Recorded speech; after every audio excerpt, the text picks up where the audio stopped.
Hey guys, quick creepy fact. Only 20% of you watching are subscribed. It's totally free and helps me write more scary stories like this one. Thank you for the support.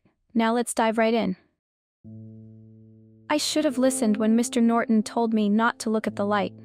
Out of every bad decision I've made in my life, and there have been some, I've never regretted anything the way I regret that. We live in a quiet neighborhood. One of those places where nothing really happens unless someone forgets trash day or a dog gets loose. There's only a handful of houses on the block, and most of them try hard to look perfect. The kind of suburban war where everyone's secretly competing to have the greenest grass or the straightest hedges. You've got kids on bikes, dogs barking through fences, neighbors waving even when they don't like you. Typical. But not Mr. Norton's house. His place looked like it had been cursed, abandoned, and then somehow still lived in. The grass was tall and yellow like it gave up trying. The bushes were dead, half of them flattened or dried into sticks. One of the gutters dangled from the roof like it was hanging on for dear life, and the porch looked like it might cave in if you even breathed on it too hard. The paint was cracked and peeling in huge strips, showing this dull gray wood underneath like bones sticking out. It was the only house on the street that looked like that, which made it worse. It stood out like a rotten tooth in a perfect smile, and unfortunately, it was directly across the street from mine. I saw it every day, first thing in the morning when I opened my blinds, last thing at night when I turned out the lights. It wasn't just an eyesore. It was the kind of thing that made you irrationally mad, like he wasn't even trying. A few neighbors had complained to him about the lawn, or the porch steps, or whatever, but he always brushed them off with some rushed excuse, said he was busy, said he'd get to it later. Then he'd duck back inside like he couldn't get away from people fast enough. Weird guy. Quiet. Never had visitors, never waved, kept his head down and stuck to himself. That was fine by me. I kept to myself too. I figured if he didn't bother me, I wouldn't bother him. Until the night everything changed. It was just after 2 in the morning when I woke up. My whole room was glowing. I remember blinking a few times, completely disoriented, thinking I must have fallen asleep with my lamp on or something. But it wasn't coming from my room. It was pouring in from the window. I thought maybe it was an ambulance, or a fire truck, something serious. We'd had a couple break-ins in the next neighborhood over. Maybe someone called the cops. But when I got up and looked out the window, I didn't see flashing red and blue. I saw blue. Just blue. Every single window in Mr. Norton's house was glowing with it. Not flickering, not blinking, just glowing.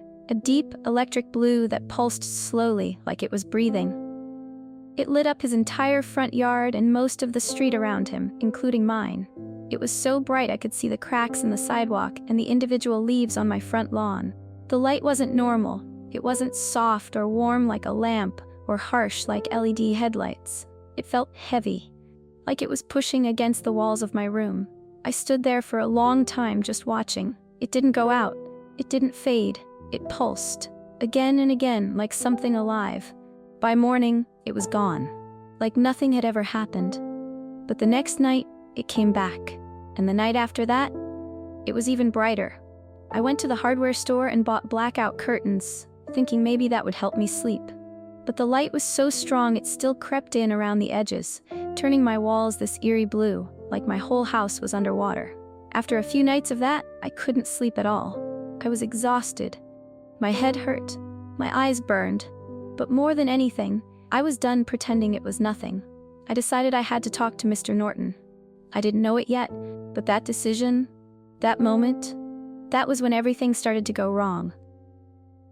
I waited until the middle of the day, hoping he'd be in a better mood, or at least less weird.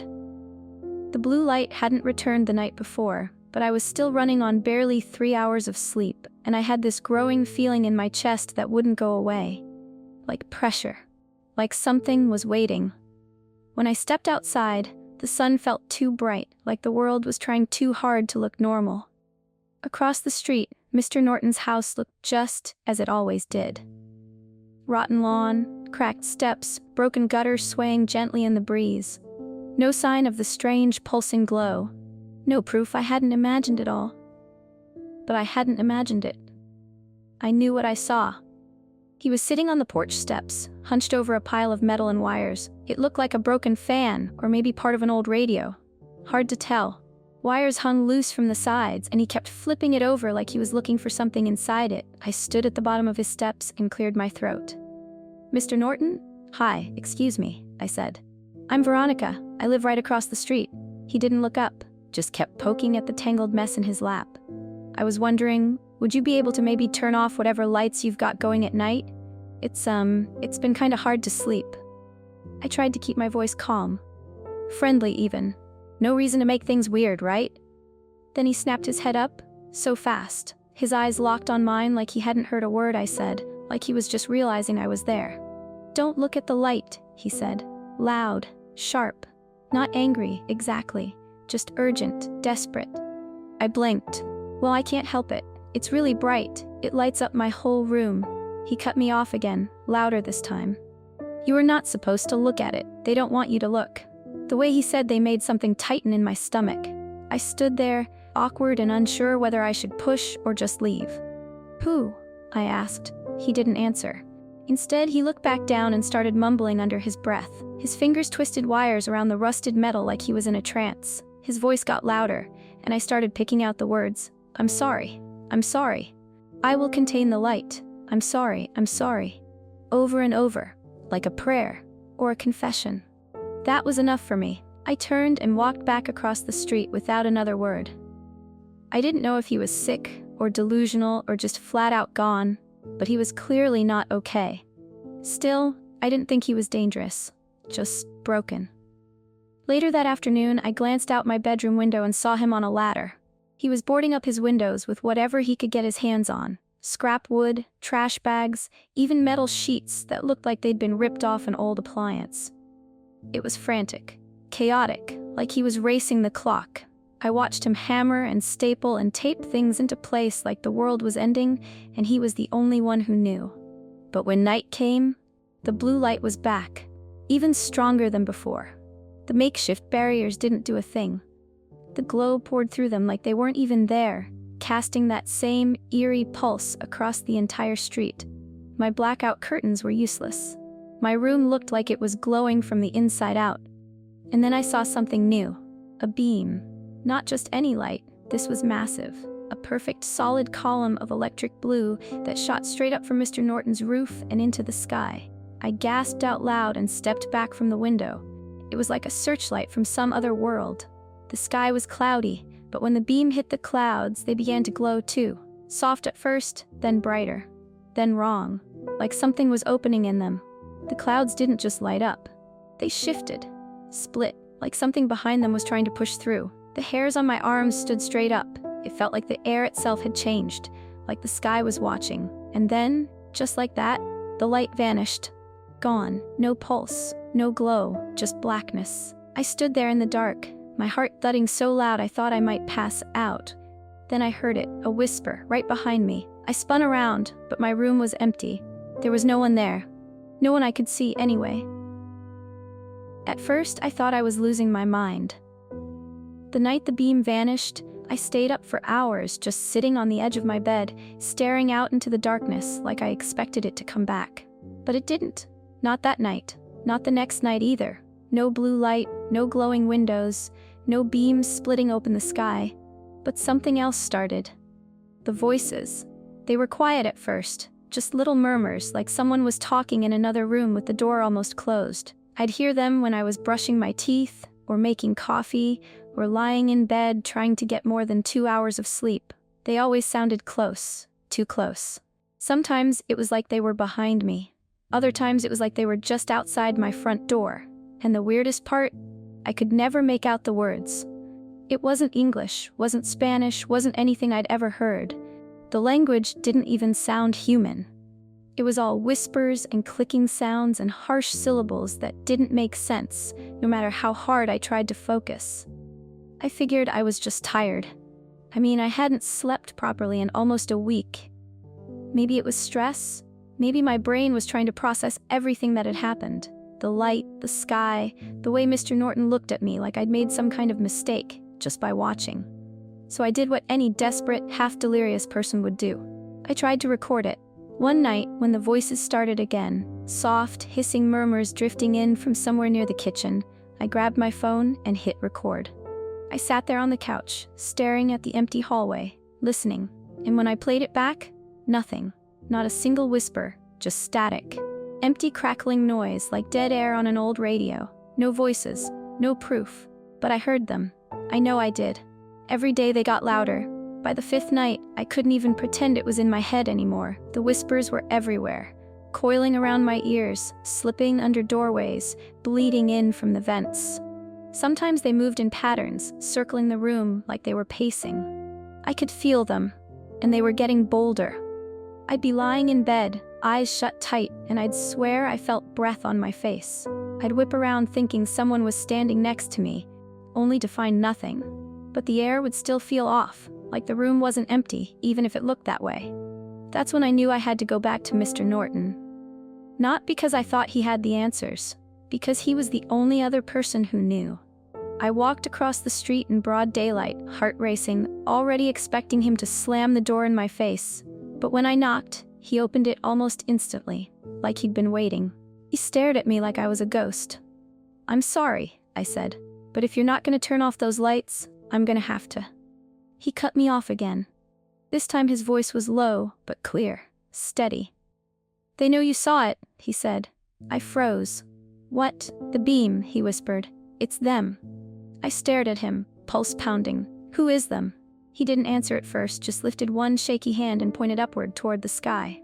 "The masters, Veronica," he said. I blinked. What does that mean? What are you talking about?" "I told you not to look at the lights. They don't trust the outsiders." He sounded so certain, so final. Like he wasn't guessing, like he knew. I forced myself to stay calm. "Mr. Norton, you need help. If you don't stop this, I'm calling the cops. I'm serious." He didn't argue. He just looked down at the floor, shaking his head slowly. Then his eyes flicked up to mine again. "I can't turn it off," he said. "It's not me. It's..." He stopped, head snapping up, eyes wide like he'd heard something I couldn't. Then, slam. He shut the door in my face without another word. I stood there for a second, stunned, and then I turned and walked home, feeling that same pressure in my chest again, heavier now, tighter. The blue light didn't come back that night, or the next, but the voices, they didn't leave, they multiplied.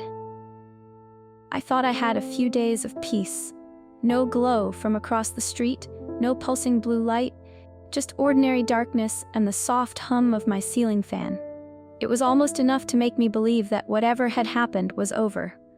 But the voices never left. They followed me through the house like smoke, drifting behind me when I moved, curling around the corners of each room. I'd turn off the faucet and swear I could hear them whispering from the drain. I'd open the fridge and feel the back of my neck prickle, like someone was standing right behind me. I stopped sleeping, stopped eating. I barely left the house except to check if Mr. Norton's windows were glowing again. They weren't. Not until the fifth night. It started exactly like the first time. My room filled with that same electric blue glow, so bright and unnatural that it made my blackout curtains look like paper. I sat up in bed, heart already pounding, and walked to the window.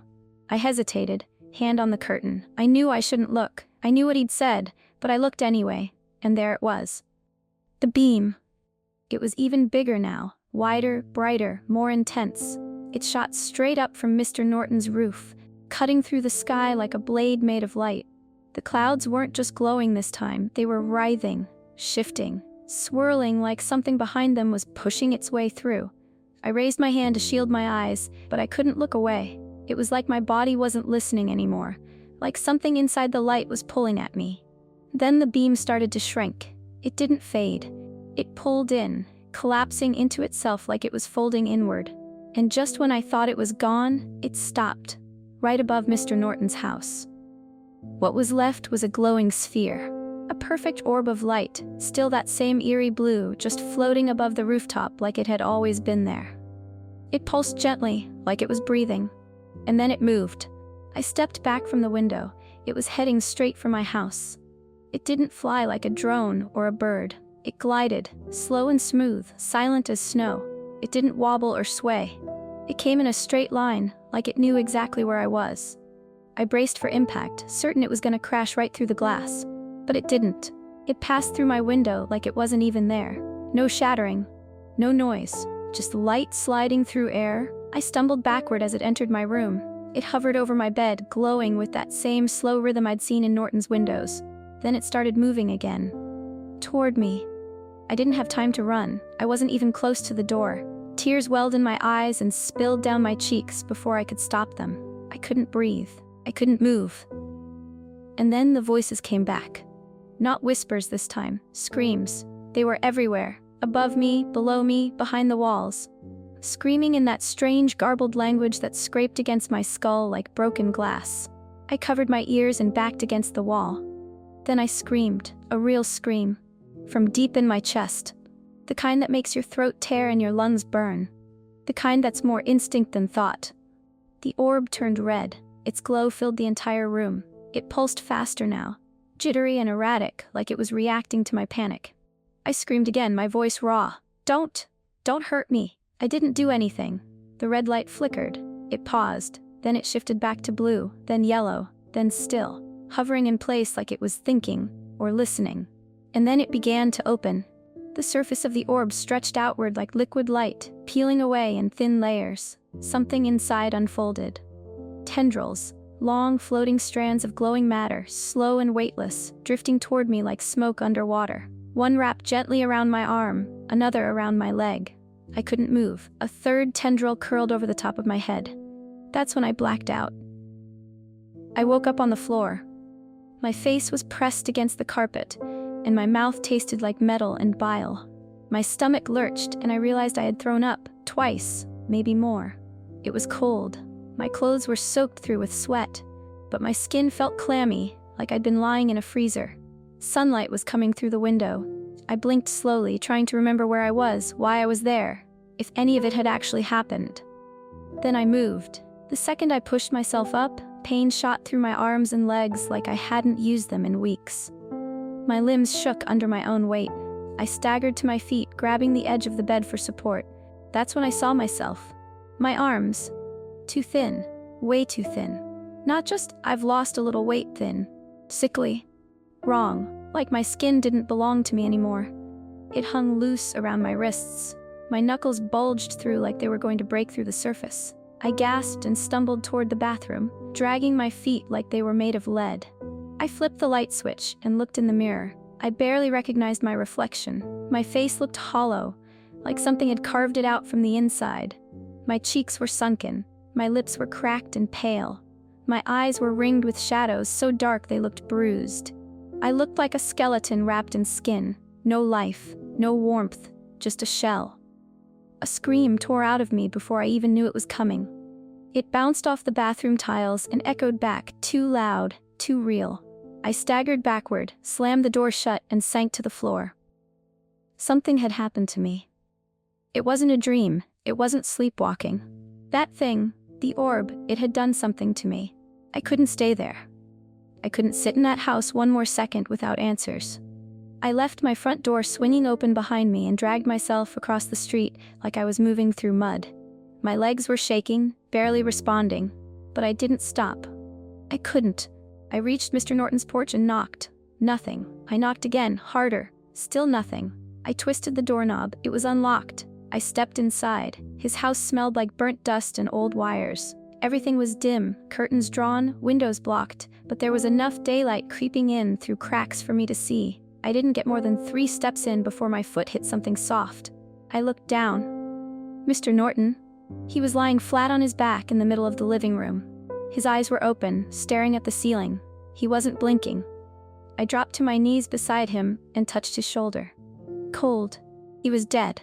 He looked just like me, sunken, hollow, barely human. Bones pushing through his skin. His arms and legs were stick-thin, his cheeks collapsed. His mouth hung open slightly, like he'd been trying to say something right before it ended. There was no blood, no wounds, just emptiness. He had been drained, just like me.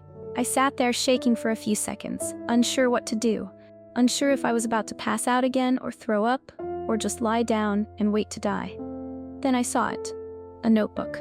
It was lying next to his outstretched hand, pages crumpled, pen still clipped to the cover. I picked it up. The handwriting was frantic, slanted and uneven. Words smashed together, entire lines scrawled in looping spirals. I flipped through page after page, most of it impossible to read. But some of it made sense. Masters are not happy. They are feeding on me. They know about the girl. They are punishing me. I'm sorry. I'm sorry. I'm sorry. I dropped the notebook like it burned. Then I ran. I didn't stop until I was back inside my house with the door locked, the windows shut, and every light turned off. I went down to the basement and dragged every blanket and pillow I had into the corner. I made a little fort, like I used to when I was a kid. It didn't help. The voices were still there.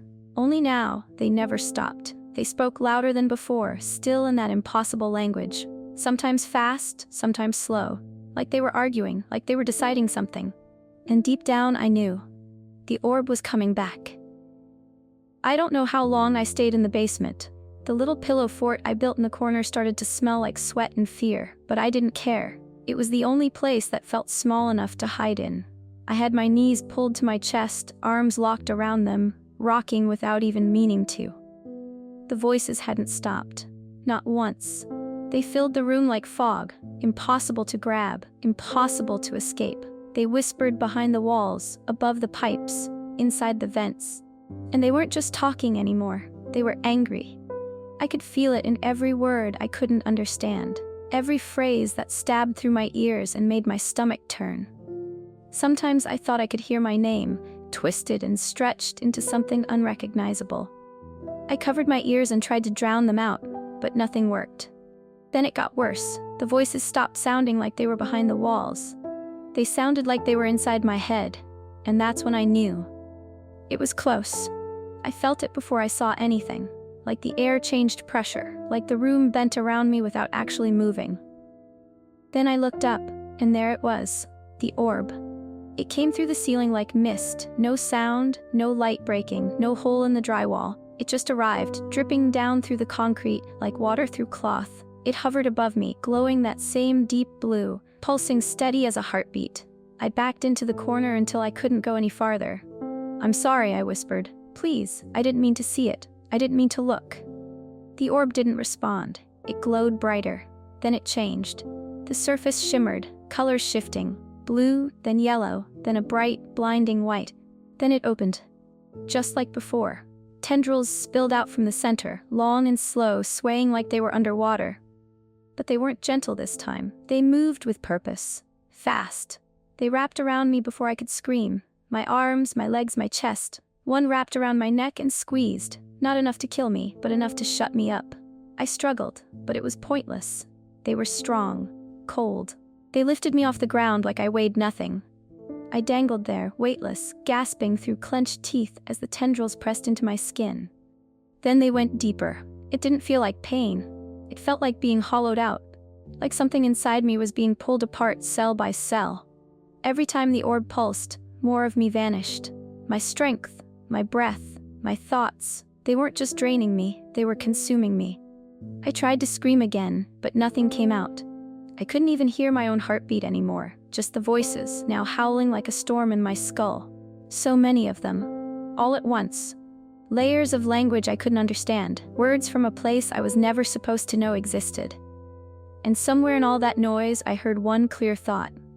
You saw what you were not meant to see. That was it. That was my crime. I looked, and now they were taking everything. I don't know how long it lasted. Could have been seconds, could have been hours. Time didn't mean anything in that moment. I was just fading, piece by piece, until I wasn't me anymore, until all that was left was silence. And if you're hearing this somehow, reading this, finding it buried in a notebook or scrawled on a wall or floating around some forum at 3 a.m., then listen to me. Please, don't look at the light. Don't open your curtains, don't go to the window. Don't ask questions, because once they know you saw it, they'll come for you too.